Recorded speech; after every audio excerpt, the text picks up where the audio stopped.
Sulekha police को बताती है कि वो नकाबपोश महिला सिर्फ हम पर हमला ही नहीं कर रही थी, बल्कि हमें वो तेज़ाब पिलाने की भी कोशिश कर रही थी। उसने हम पर तेज़धार सुर्ख जोड़े में सजी नई नवेली दुल्हन सुलेखा और उसका पति, जो दोस्त जैसा भी था, रवि राउत, वो अपने पति को पाकर बहुत खुश थी।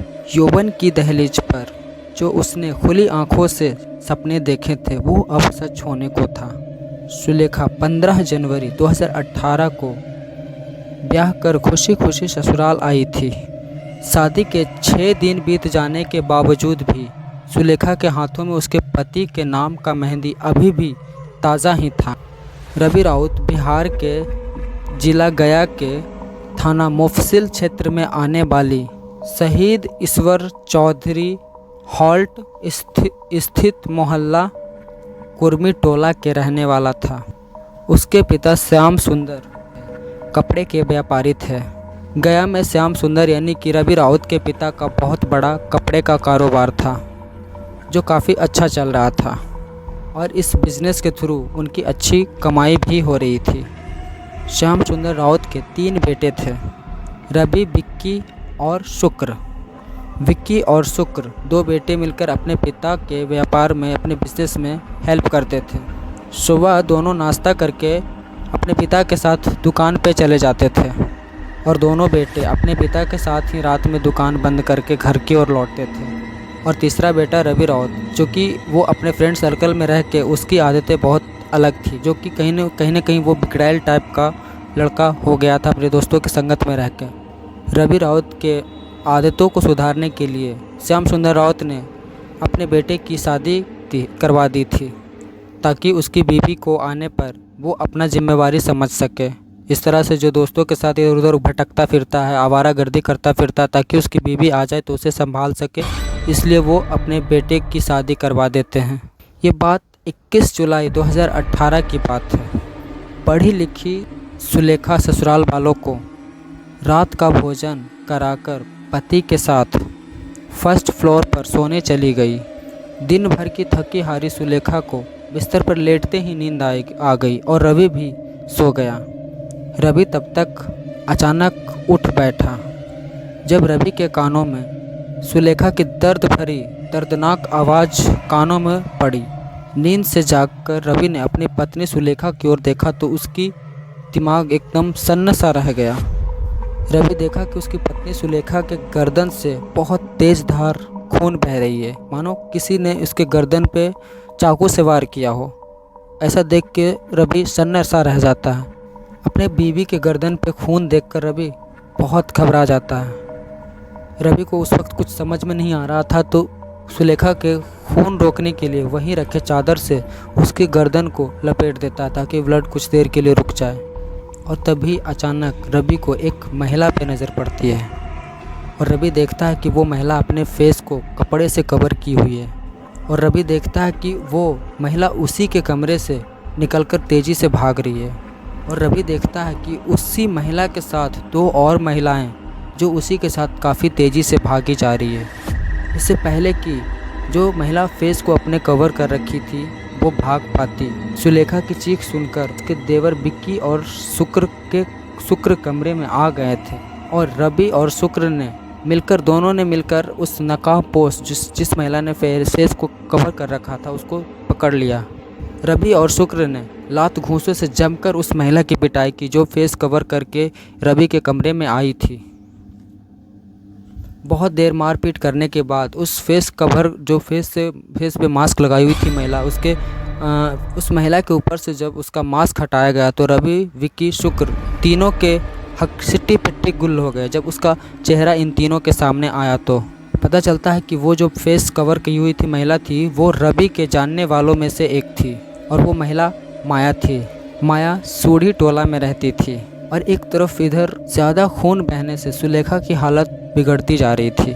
इस बीच रवि के भाई शुक्र ने 100 नंबर पर फ़ोन करके एम्बुलेंस को बुलाया। साथ ही उन लोगों ने मिलकर पुलिस कंट्रोल को भी फ़ोन किया और पुलिसकर्मी वहां पहुंचते हैं। मुफस्सिल के थानेदार कमलेश सिंह और उनके टीम के साथ पुलिस वहां रवि के घर पहुंचते हैं। घटनास्थल पर पहुंचकर उन्होंने हत्या की कोशिश करने वाली माया को आला कत्ल ब्लेड के साथ गिरफ्तार कर लिया। जिस तरह से उन लोगों ने फ़ोन किया पुलिस को, पुलिस उस स्थान पे पहुंचती है जहां पे सुलेखा के गर्दन से ब्लड बह रही होती है और उस महिला के साथ एक तेज़ धार ब्लेड, जिसे गर्दन काटने वाला ब्लेड कहते हैं, उसके साथ पुलिस गिरफ्तार तो कर लेती है। और इधर सुलेखा की हालत दिन ब दिन बिगड़ती जा रही थी। रवि अपने बीवी यानी सुलेखा की इलाज के लिए मगध मेडिकल हॉस्पिटल ले जाता है और सुलेखा को इमरजेंसी वार्ड में भर्ती करवा देता है। डॉक्टर ने सुलेखा की इलाज शुरू कर दी। समय पे इलाज करवा देने से सुलेखा की जान बच तो गई, लेकिन उसके सारे ब्लड्स निकल चुके थे। जिस तेज़ धार के रफ्तार से उसकी गर्दन को काटा गया था, इस वजह से उसके बहुत सारे ब्लड बह चुके थे। लेकिन अब उसकी जान खतरे से खाली थी, खतरे से बाहर थी। यह 15 जुलाई 2018 के लगभग 12-1 बजे रात की बात है। अगले दिन रवि राउत की नामजद लिखित तहरीर पर मुफस्सिल थाने में माया के खिलाफ 307 आईपीसी के अंतर्गत केस दर्ज कर लिया गया। एफआईआर दर्ज होने के बाद थानेदार मुकेश शर्मा सुलेखा का बयान लेने के लिए मगध हॉस्पिटल पहुंच जाते हैं। थानेदार कमलेश शर्मा को सुलेखा ने बताया कि लगभग रात के 1:30 बजे की रात उसका पति रवि दरवाज़ा खोलकर बाहर चला गया था और उसी वक्त एक फेस कवर की हुई महिला ने हमारे कमरे में घुसकर हम पर हमला कर देती है।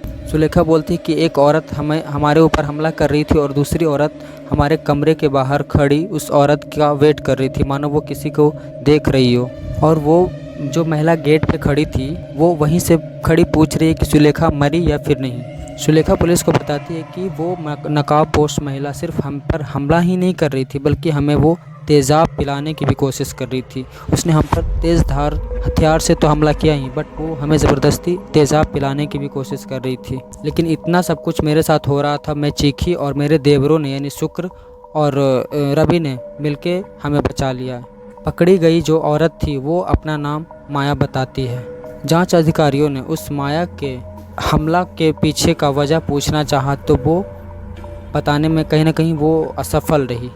कहा जाता है कि रवि जो अपने भाइयों में सबसे बड़ा था, वो अय्याश टाइप का था। वो माया जो होती है वो उसकी पहले की कोई रिलेशनशिप में रहने वाली उसकी गर्लफ्रेंड होती है, जिसे पता चल जाता है कि अब रवि की शादी हो गई है, अब ये मेरे साथ नहीं रहेगा, क्यों ना हम उसकी बीवी को ही मार दें। और वो अपने कुछ दोस्तों के साथ जो उसी टाइप की होती है इसके घर आ जाती है और जहाँ पे हेल्प करता है रवि, ताकि वो इसके कमरे में घुस सके और इसको मार दे और इसका नाम भी ना बदनाम हो कि इसने नई नवेली दुल्हन को ही जान से मार दिया। ये सब कुछ करा धराया होता है रवि का ही, क्योंकि वो अभी भी अय्याशी टाइप वाला ही सोच रख रहा था। उसे लगा कि अब मेरी शादी हो गई तो शायद मैं उस माया से नहीं मिल पाऊँगा। ऐसा करते कि क्यों ना हम इससे ही पहले मार देते हैं। तो भाई तुम्हें शादी ही नहीं करनी चाहिए थी, शादी करके ही नहीं आनी चाहिए थी। लेकिन क्या कहते हैं, जिसका बुद्धि भ्रष्ट होता है वो कुछ भी करने को तैयार हो जाता है। वही चीज़ रवि के साथ हो रहा था। इसको पता था कि अब इसके लाइफ में कोई औरत आ गई है, कोई महिला आ गई है, कोई लड़की आ गई, उससे प्यार करेगी, लेकिन नहीं, उसको मरवाने के लिए ये मतलब कहते हैं गुंडे लगवा देते हैं। हालांकि गुंडे इसको कह सकते हैं। ये अपनी पहले की एक्स गर्लफ्रेंड को भिड़वा देते हैं ताकि वो इसकी बीवी को मार दे और फिर इसके साथ गुलछटे उड़ा सके, बट ऐसा कर नहीं पाते हैं और वो तीनों के तीनों पकड़े जाते हैं। सो आज के लिए इतना ही। Thank you, bye.